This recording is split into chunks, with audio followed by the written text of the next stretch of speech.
जय गुरुदेव। छोटी कहानी की बड़ी सीख। चोरों का सरदार सुल्तान महमूद प्रजा की हिफाजत के लिए रात को वेश बदलकर घूमता था। एक बार उसको 5 चोर मिले। उसने पूछा कि आप कौन हो? उन्होंने जवाब दिया, हम चोर हैं। फिर उन्होंने पूछा कि आप कौन हो? महमूद ने कहा, मैं भी चोर हूँ। उन्होंने बादशाह को अपने गिरोह में शामिल कर लिया।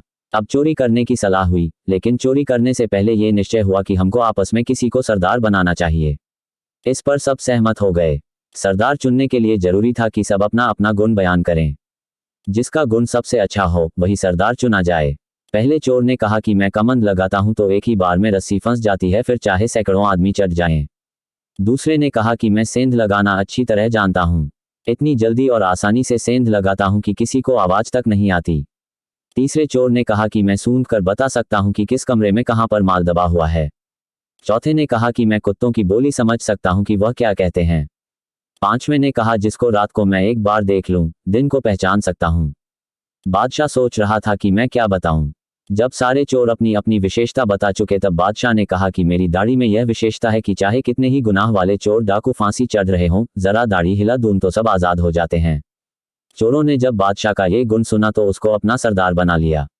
नजदीक ही महमूद का महल था। ये सलाह हुई कि अपने बादशाह का महल तोड़ें। मजबूरन बादशाह भी मान गया।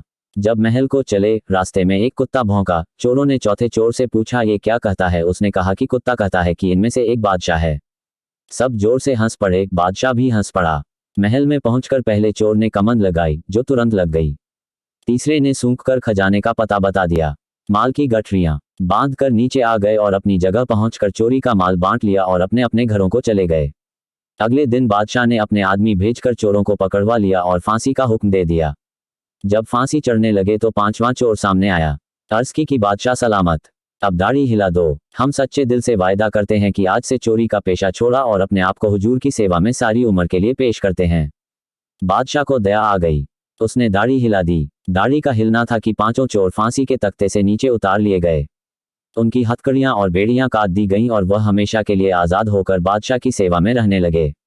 इसी तरह मालिक वेश बदलकर और हमारे जैसा बनकर हमारे जैसे चोरों, ठगों, अफीमचियों को सीधे रास्ते पर ले आता है। वह कहता है कि इस रास्ते चलो। तात्पर्य ये कि जीवों के उद्धार के लिए संतों को सब कुछ करना पड़ता है। जय गुरुदेव।